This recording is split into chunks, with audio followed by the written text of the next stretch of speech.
Welcome back, everybody, and thank you for joining us here once again on Instagram for another Waldorf Wine Wednesday. Hey, I'm Christian LaRoche, sales manager for Waldorf Wine Group, and I'm so glad you could join us here once again. Well, Waldorf Wine Wednesday, as the name implies, this is something we do every Wednesday, and it's our way of featuring all things Waldorf Wine Group. For those of you not familiar, Waldorf Wine Group, we're a small family-owned wine importing agency founded back in 1993 by Andy Waldorf, still firmly at the helm. And we import European wines, both here and in Alberta.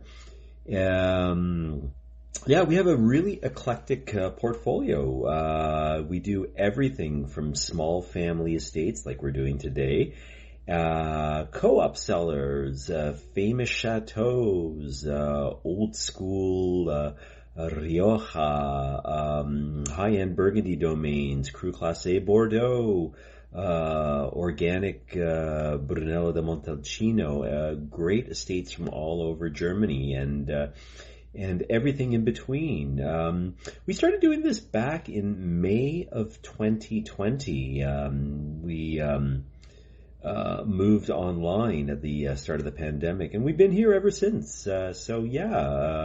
Glad you can join us. If you haven't done so already, I do invite you to follow us on Instagram. It's a great way to keep up to date.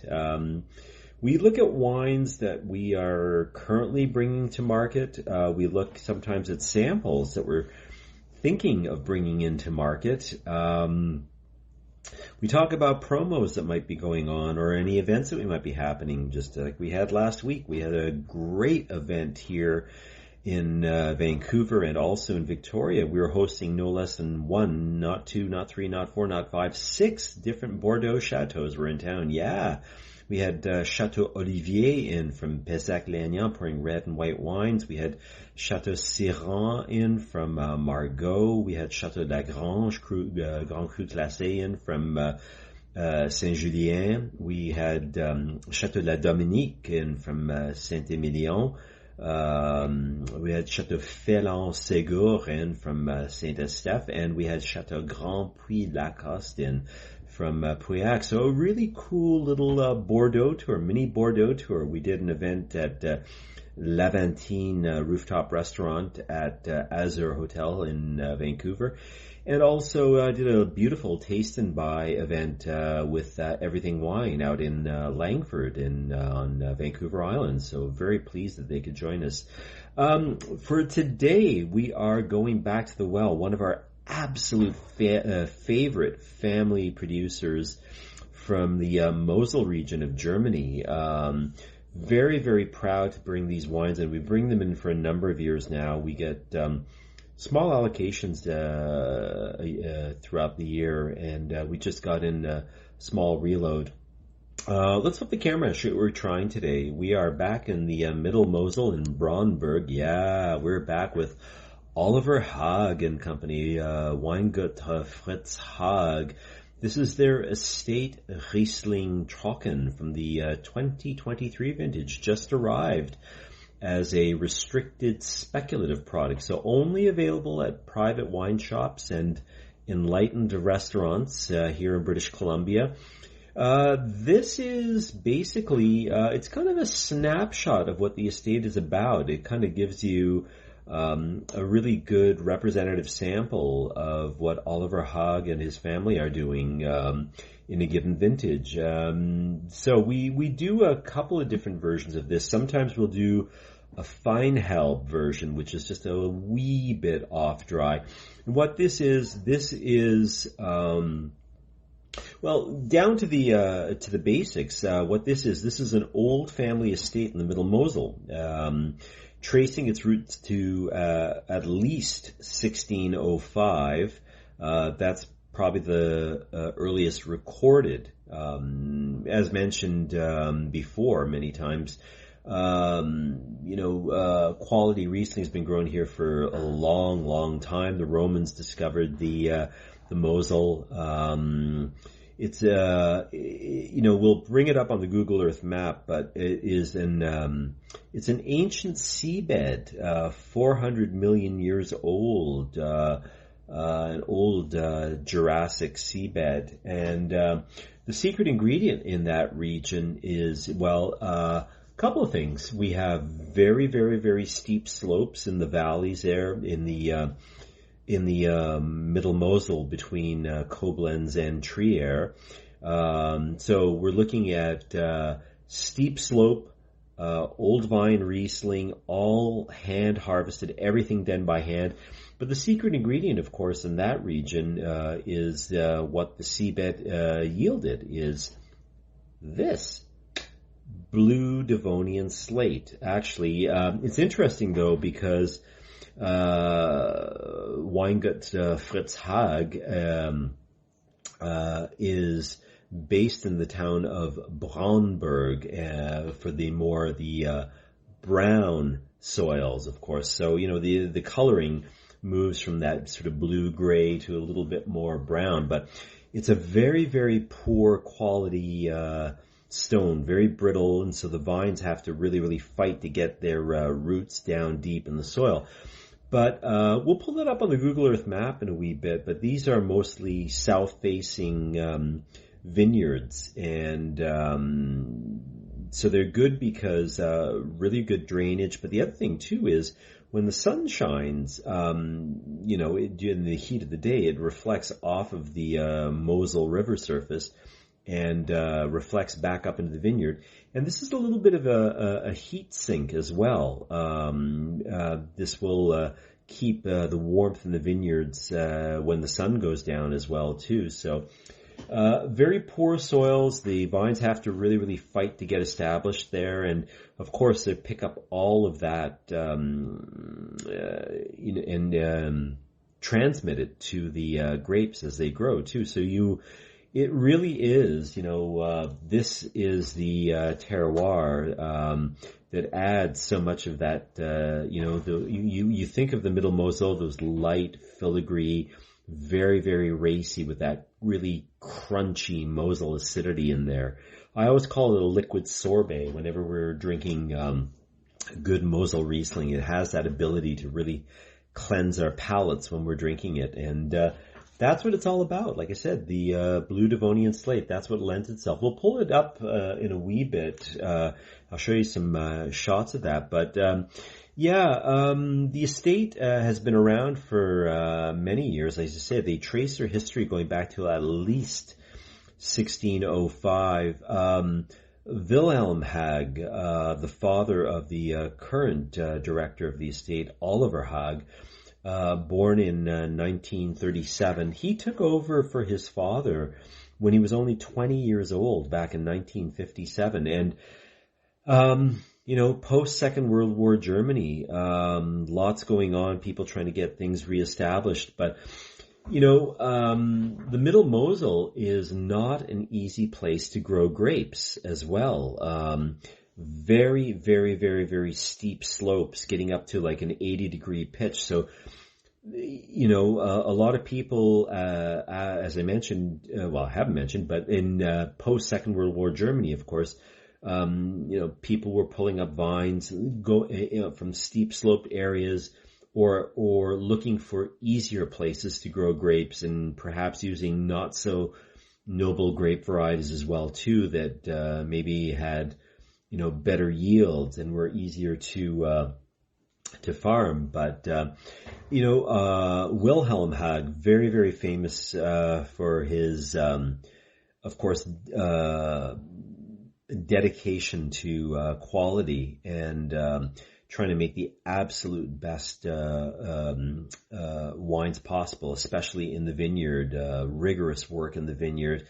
But also, too, he was a real champion of protecting the quality and provenance of the best vineyard sites as well, too. So he was one of the founding fathers of what we know today as the VDP Association, of which Fritz Haag has been a member of for many years. When you see that, look for the Imperial Eagle on the on the capsules, and that'll tell you that this estate is a member of that association. And what that is, it's a quality-based association that goes above and beyond the German wine laws set out in 1971. They were looking for stricter standards that their members would adhere to in terms of production, but also as a recognition of the protection of the provenance of some of these of some of the best sites, trying to protect the integrity of these vineyard sites, and how should I put it? Gosh golly, just recognize where some of these great wines come from. Wilhelm Haag, very famous, of course, for his bone crusher handshake. He passed away in 2020, and his son Oliver took over the estate back in 2005, and his brother, also Thomas Haag, runs also another famous Mosel estate, Schloss Lieser, that had fallen into, I wouldn't say disrepair, but had been maybe not been abandoned, but had been neglected, I guess, over years. So the family has a real calling card, so to speak. Thomas Haag at Schloss Lieser, and Oliver Haag at Fritz Haag in Braunberg. Mentioning Wilhelm Haag, of course, he was also he was the director of the Grosser Ring in the Mosel arm of the VDP from about 1984 to 2004, and really championed, I said, the quality wines of the Mosel. It was a small estate, of course, post Second World War Germany, and they kept acquiring little by little more vineyard parcels throughout, and they have good holdings all around Braunberg, and quite a bit in the Ufer section of the vineyard. Ufer translates to the I guess the spinsters, and then also they have quite a bit of holdings in the Zonener, the sundial vineyard as well. And we'll pull that up here on the Google Earth map and show you some photos of that as well too. But little by little, they've built up the estate over the years, and now they're farming 28.5 hectares, mostly based in Braunberg, and they've got some holdings in Mulheim and Burgen as well too. And that's mostly where this wine is sourced from. This is the estate Riesling Trocken, so it's mostly fruit from Braunberg, but also some fruit from Mulheim and Burgen as well. And as mentioned, they do an off-dry version, which it won't be. You don't see it on the label. It's either just the regular estate Riesling, which is done to about 10.5-11% alcohol with a little bit more residual sugar. And in the case of this wine, the wine that's fermented, they continue the alcoholic fermentation until it's technically dry. And in the case of this wine in 2023, we're talking about 7 grams per liter residual sugar, 8.4 grams per liter total acidity. So technically dry, although there is a little bit of ripeness of there's some ripe fruitiness still definitely in the wine too, but it's a very briny, austere wine, very, very minerally for sure. And it really gives you a good snapshot of the what the winery is doing in a given year as well too. And they're very transparent in so far as they really want to transmit what nature gave them. 2023 was a complicated year. Goodly amount of rain over the winter, so the water reserves were quite good going into the spring. But then May, June, and July were quite dry. And then towards the end of July, beginning of August, we started to get a little bit more rain again and milder temperatures in August. But what ended up happening was getting in towards September, we started getting the hot weather again. And that kind of kick-started ripening as well. So good fruit set, but people had to be very, very, very careful after the rains in August that no rot set in. So people had to be really hands-on because ripening really, really kicked in September. So harvest started somewhere around September the 18th and then lasted for like another 3.5 weeks after that. So they had to really be on their toes for picking, and that's where the real work was in the vineyard, trying to get the best quality fruit and get it into the winery as quickly as possible. So we were talking about the vineyards themselves. Like I said, mostly Blue Devonian slate, on average 45-year-old vines, but in some sections up to 100 years old. Very, very, very steep south-facing slopes up to an 80-degree grade. So, of course, everything has to be worked by hand. You cannot get tractors in there. All the fermentation, spontaneous yeast fermentation with short skin contact, and then aging on the fine lees for usually around 4 or 5 months with no stirring. And it's a mix of stainless steel and old 1,200 liter fooder barrels. As mentioned, this wine, you know what? This might be a good time. Let's pull it up on the Google Earth map. So for today, we're trying, this is the 2023 Fritz Haag Estate Riesling Trocken fermented dry, 11.5% alcohol. This is currently available in the market. We have a small allocation currently available. If you are interested, you should contact us because, again, this wine will disappear very, very quickly. We only get small allocation, usually around 14 cases or so. So, that's all that's available here in British Columbia right now. Let's get the bottle out of shot and pull up our Google Earth map, and we'll show you where we're located here. So, we're in the Mosel. We are in southwest Germany.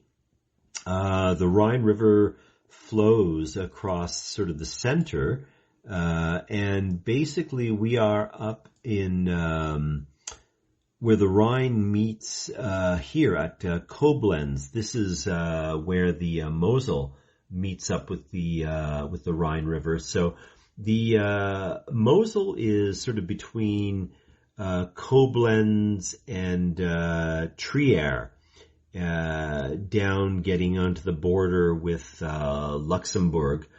And it snakes its way all the way through here, Traben, Trabach, Krove, Kinheim, and then it rounds the bend around here, around Erzig.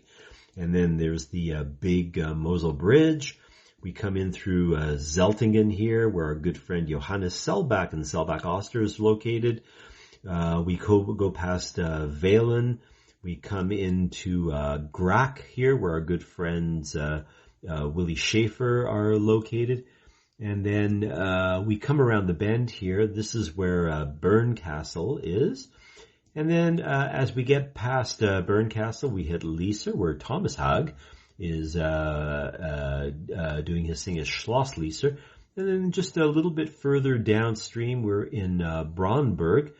And this is where the winery is located here in the village of Braunberg. And it's a very unassuming building. It looks just a little bit like a bungalow with just happens to have a winery in the basement.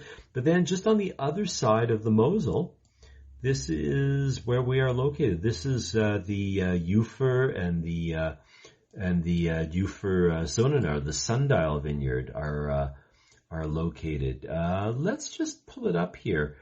As mentioned, south facing.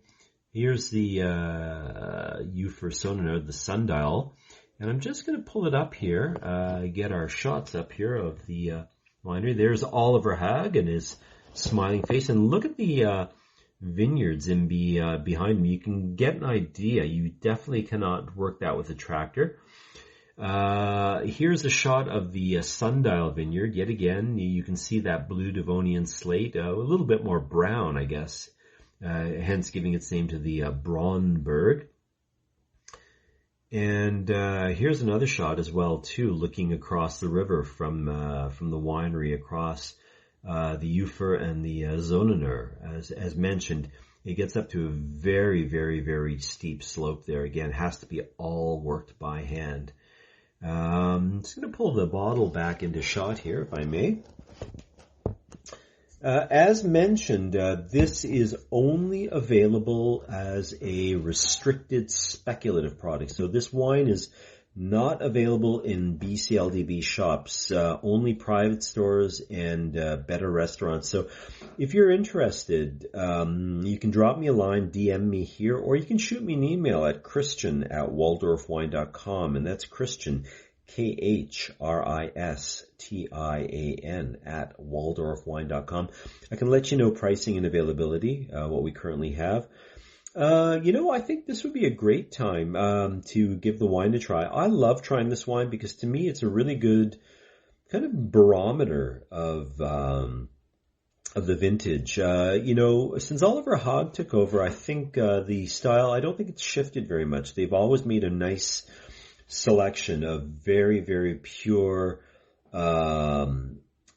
elegant, very, very fine filigree wines, whether they're done in a fruity style, whether they're done in a nobly sweet style, or in a dry style. As mentioned, being that they are members of the VDP Growers Association, as I mentioned too, you'll see the Imperial Eagle on the capsules of these wines. As mentioned, this is a quality growers association that goes above and beyond the 1971 German wine laws. And they hold their own VDP auctions every fall. And if you haven't been, it's a fantastic thing to behold and participate in. You get to try the wines before they come up in the auction block. But a lot of these growers also, they keep behind special bottlings. Generally what they are is they're just single barrels of wines that they only keep for the auctions themselves. And we've participated. We've bought wines at the auctions and brought them back here. Very, very cool. Fritz Haag, they do some higher end bottlings as well, or like I said, some very, very rare. And you also always have to look at the AP number, because that's the, basically the code, that lets you know what, bottlings, you're dealing with, because there's certain wines. And also you'll see it on the bottle. There'll generally be a sticker, that this is an auction wine as well too. But they do everything from, Grand Cru bottling, Grosses Gewachs, dry wines, all the way up to Trockenbeeren Auslese as well too. What are you saying there, David? Love the style of wine and the producer. I'd be tempted to pour it into a decanter 20 minutes ahead to put a bit of air through it. Yeah, I think so, because I think a lot of these wines can be a wee bit embryonic, and there's nothing wrong with introducing a little bit. And I think with some of these wines too, don't be afraid. Mosel Rieslings are rather bulletproof. They're the sort of wines that you can open up and, leave. And especially in a bottle like this that's under screw cap, pour yourself a glass. Take that glass, put it back in the fridge and leave it there. And you can follow that wine for like days and weeks, and they don't go off. That high natural acidity is a little bit like the central nervous system of the wine. It really gives it something to last. I mean, this is not a wine that you're going to be... You could keep it in your cellar if you wanted for years on end. Sure, if you like the style. I like the wine right now. We're catching it at a very embryonic baby fat stage, and it just sort of gives us an idea of what the potential of this wine is. So that's the beauty, I always tell people, grab a few bottles, grab yourself 6 bottles, a case or something like that too, and follow this wine over its life cycle and see how it evolves. Now, keep in mind too, we're under screw cap, Stelvin closure. The wine won't evolve quite the same way as a cork that allows a little bit of oxygen to get into the bottle. I mean, some of these Stelvin closures allow a little bit of microscopic amounts of oxygen to get into the wine as well too. But of course, it will evolve at a much slower rate. So it depends what you like. Some markets are very, very traditional. I've spoken with a lot of the Mosel producers as well too. Certain countries, by and large, don't like self-enclosure for certain wines. As you're getting up in some of the higher predicate levels, like Auslese, Beeren Auslese, Trocken Beeren Auslese, some of those wines, some people still want them under cork, and they want to be able to chart the evolution. With a wine like this is a great kind of a go-to wine that we will try, a dry interpretation of Middle Mosel Riesling from a fantastic producer. It's the sort of wine that you can follow along. But you know what? I think this is a great time to give the wine a try. Now, I haven't had this wine open very, very long. I have had it poured in my glass probably now for about 20-25 minutes. I'm using a Riedel Vinum Chianti Riesling glass. This is kind of my go-to all-around tasting glass. It's about a 14-ounce bowl. But you can see, obviously, young wine, very, very, very pale straw. There's very little, maybe some flecks of green in it too. But like I said, 2023 vintage. We're only a couple of months old. This is very embryonic. So let's give the wine a swirl and a sniffy sniff. Woo! Salty. Holy cow. Salty, green apple, peach. Definitely got some lime going on it, but there's a really interesting kind of herbal note going on there too. I'm picking up something a little bit like sage, maybe a little bit of chive or something going on. There's really interesting notes too, but really gets my mouth watering. Very, very juicy. Let's give the wine a taste. Mmm. Mmm. Mmm. Mmm. Wow. Picking up a little bit of stone fruit in there too. I'm definitely picking up that peach, but this is a really, wow, lean, saline, briny style. Really vibrant, juicy, juicy, juicy. And again, it's got that crunchy acidity on the finish, but picking up a little bit of leasiness as well too. So there's some texture happening in there too, but this, unlike a lot of Mosel Rieslings, middle Mosel Rieslings that lean a bit more towards sort of like the red apple skin, this definitely has more green apple, tart, tart, tart, and fresh herbs as well too. We mentioned that sort of chive character going on in there too. I'm going to have another sip. Mm. Mm. Mm. Mm. Light to medium body, but this is one of those wines that, wow, really has that sort of saltiness going on to it. Briny, briny, briny, minerally. This is definitely at 11.5% alcohol. Low alcohol, full flavor. I love wines that have that sort of yin-yang thing going on. It doesn't have to be, 15% alcohol to have a big impact of flavor in the mouth. Like this has got tons of flavor and depth of flavor to it, but it's only 11.5% alcohol. So the wine is so drinkable, lean and clean and precise. I love wines like this. This is a great wine. This would be a brilliant wine for oysters. It'd be a great wine with dumplings. I would have this even too. I'd almost use it as a foil, to a richer dish. You can either match dishes based on similar weight and texture, or I think this wine would be a really good foil or juxtaposition wine if you had something meaty, like say salmon, sablefish, maybe swordfish steaks or something like that too. And you want something lean to cut through the richness. Or anything like, say, like a salmon Wellington, anything with a pastry can dull your palate a wee bit. having something like this with the high acid and that brininess, and like I said, that really juicy, crunchy acidity, the liquid sorbet that cleanses your palate, cuts right through the richness of the dish. It's a great wine with like turkey or just even roast chicken or something like that too.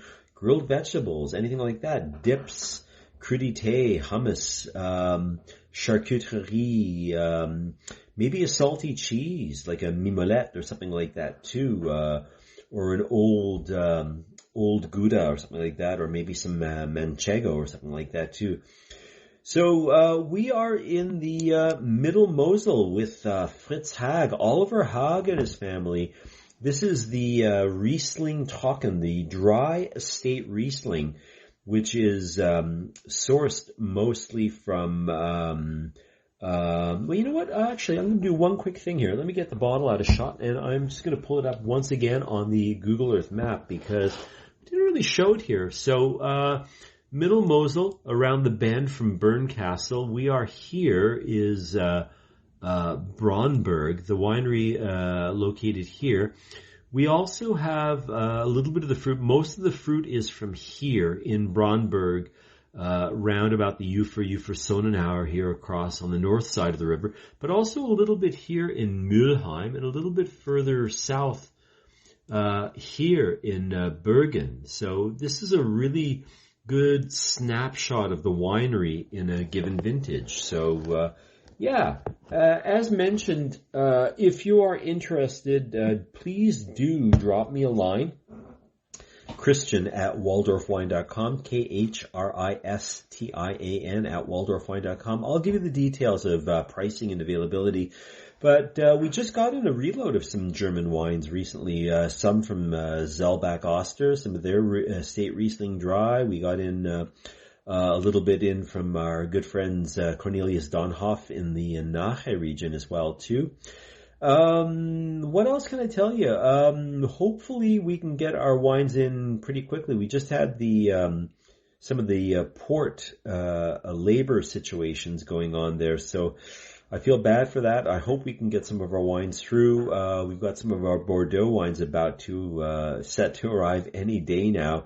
Our Chateau Canada Bordeaux Supérieur coming back into stock from Saint-André de Subsac, about 15 kilometers northeast of the city of Bordeaux, the hometown of Jacques Cousteau. Also a little bit more of our Armagent des Ormes Sauternes, and a little bit more of our Chateau Landerneau Bordeaux Supérieur that we just featured here on Waldorf Wine Wednesday quite recently. We got in a little bit more of our Badia Caltabuono. We have some of their 2021 fantastic Chianti Classico vintage. We have some of the 750ml bottles of the Estate Chianti Classico Organic available as a spec product. We just got in some Magnums as well, which are going out to the BCLDB store shortly for Christmas items as well, too. Speaking of Italy, we got in some more of our Tenuta Buontempo Brunello de Montalcino. We got a little bit more of their library release, the 2010 vintage. Swedish-owned winery in the southern part of the Brunello zone, Castelnuovo dell'Abate, right next door to Stella di Campalto. Also got in a little bit more of the Rosso de Montalcino, 2022 vintage, certified organic. Per Landon is the owner, Swedish owner. He's the owner of Chateau des Parenchères in Bordeaux as well. And also a little bit of some Magnums as well, going out to BCLDB signature stores of their 2018 Brunello di Montalcino, their Annata Brunello di Montalcino. That's about it, I guess, for this week. If you haven't done so already, please do follow us here on Instagram. We're about 549 followers and growing. So I hope you'll join us here as well. As mentioned, lots in the pipeline still. We're heading into the holiday season. Lots of wines coming in too. Going to have another shipment of Lopez de Heredia wines arriving as well, plus a few others.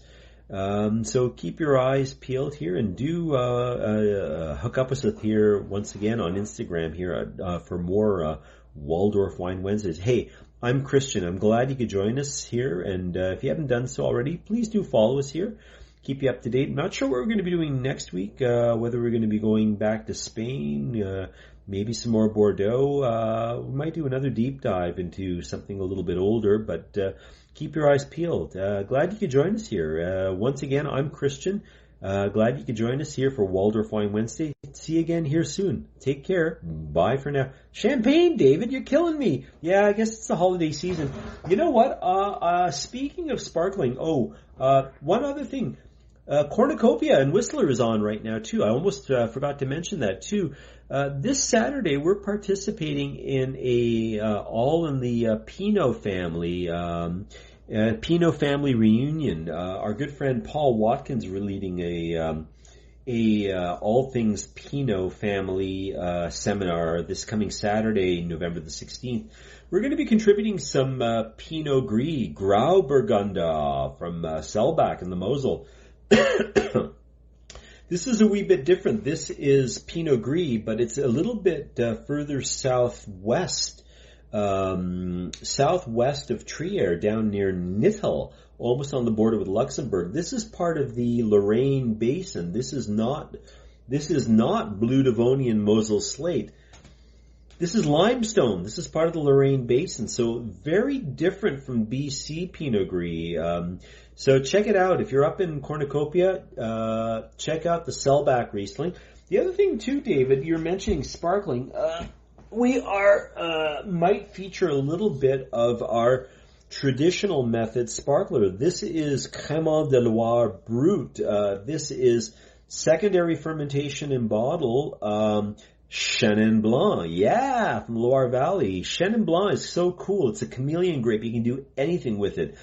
Dry, sec tendre, off dry, dessert sweet, or in the case of this, you can do it like they do, traditional method, secondary fermentation in bottle, but instead of Chardonnay, Pinot Noir, Pinot Meunier, and everything else from Champagne, this is Chenin Blanc. So done, you still get all that green apple and honey and that great crisp acidity, but done with a little bit more biscuity leasiness from 18 months on the lease. So this just came in too. This is a fantastic wine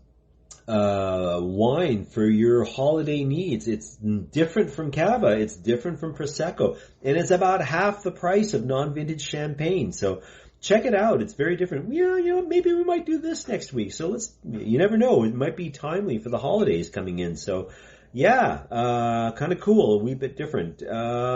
But stay tuned. Like I said, here on Waldorf Wine Wednesday. Yes, David, it's a spec product. Just came in. It's a great, great value. Like I say, these wines, like I say, we do the rosé version of this at BCLDB. This is the white version. 95 points from Decanter World Wine Awards. It's screaming value for what it is.